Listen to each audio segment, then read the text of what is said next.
Restaurant culture is quite a big deal in Melbourne. De Griffith Street is particularly popular hotspot with its line-way dining experience. When buskers set up, people take seats. The little street comes to life with music and conversation. 9 De Griffith Street is the only apartment building situated on this famous Italian food street. Residents move in for the convenient location, but quickly find the noise to be seriously disruptive to their rest. It's not so bad during the week, but if you get like weekends, forget about it. Like Saturday night till 2 a.m. It's 10 p.m. now, and I'm using a noise track app to test the noise level here.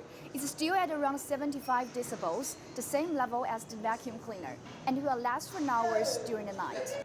However, for the restaurants, the nighttime entertainment brings a huge profit.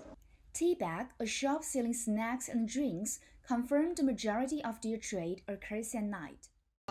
Online order after 10 p.m. So actually the shop is earn more money after 10 p.m. Students, they do their assignment during night, so they may have dinner at that time.